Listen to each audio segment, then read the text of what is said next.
paid, child support payments for 18 years, consistent payments. That was an annuity, right? And annuities that get invested, you can do math to calculate how much that annuity is worth over a certain amount of time. And that kicks into something called the time value of money, where you might count up over 20 years that you paid, say, $100,000 towards some annuity. But if it's properly invested, that $100,000 should be three or $400,000. Why? Well, because of compound interest. You need compound interest to work in your favor. Compound interest is like economic wind. Some of us are running with the wind. Some of us are running against the wind. The person who owns stock is running with the wind. You're benefiting from compound interest. The worker who doesn't invest, you're running against the wind. Inflation pops in, it kicks you in your butt. You're paying all these bills, you're getting no benefit. You're consuming like crazy, spending lots of money, you're getting no benefit. You're paying rent to the landlord, you're getting no benefit. But the landlord benefits from your rental payment. He's running with the wind. You're running against the wind. So when you're investing all that money in his family by paying your rent every month, he's taking that money, he's buying himself property, and property values are naturally going up. So when inflation hits, he wins because inflation, first thing that goes up with inflation is the property value. So he wins when inflation hits. You freak out because the cost of bananas just went up another 30%, right? I can keep going down the list. I'm not going to keep going. I'm not going to belabor the point, but I think you get the point. Let me know if you get that point. So with this economy, you want to position your family so you're running with the wind. You want compound interest to work in your favor. You want inflation to work in your favor. You want everything that drives American capitalism to work in your favor, and it's not that hard. Participate in the stock market, looking into getting into real estate as soon as you can, starting businesses, like taking the time to train yourself and your family on business ownership, making that part of the culture. Because what that'll do is that'll train you to see business opportunities so that when when an opportunity emerges, you won't just be looking for a paycheck. Okay. All right. Tasman, how much money do you need or recommend to start your Prime service? Because selling cover calls requires capital, if I'm not correct. You know what, Tasman, I would say if you want to activate and actually sell call options, I think that a capital base of $4,000 to $5,000 is a good place to begin. And I've seen people get together with family members and pull their money together. Some people who've maybe been saving in their 401ks and stuff, or have a little home equity they can borrow against, or you have to have some type of access to capital to be able to apply it. But remember, I learned all this stuff and I didn't have any capital when I learned it. So sometimes remember, learning is a type of investing too. You're not investing money, but you're investing time.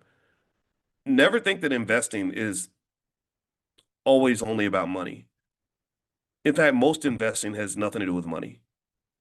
Investing is the allocation of scarce resources towards some sort of long-term benefit. What's a scarce resource in your life?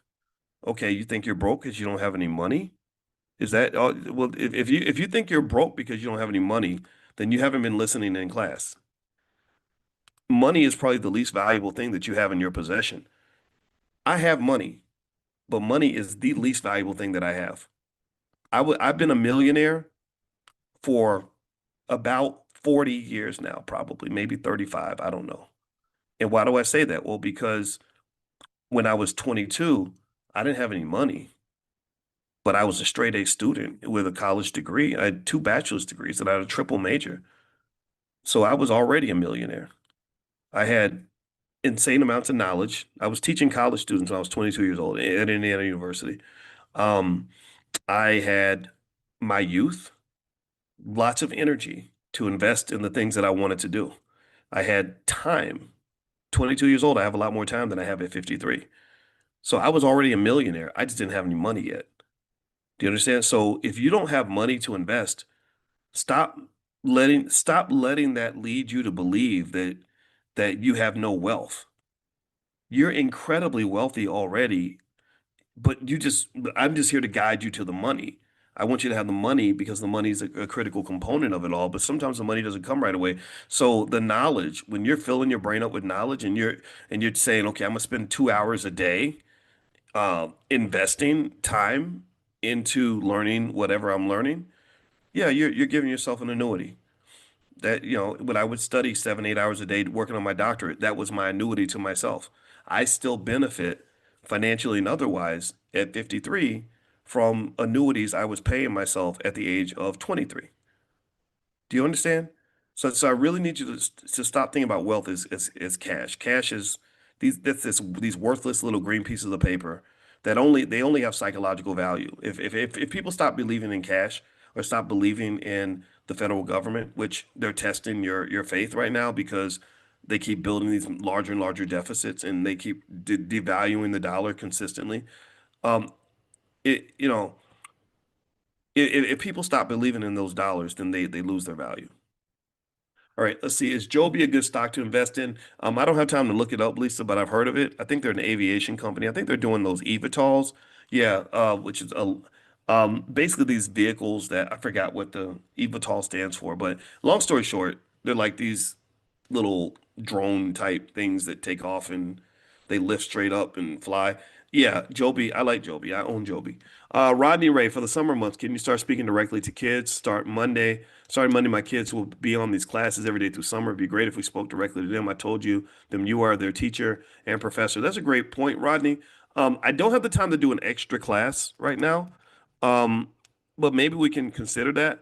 At the very least, I try my best not to cuss during the morning class because I know that some people bring their kids. But then again, I my daddy used to cuss all the time, so that's so if I ever slip up, it's blame it on my daddy. But and come on, they're hearing this stuff anyway. They got access to the internet. Come on now. But anyway, regardless though, I would say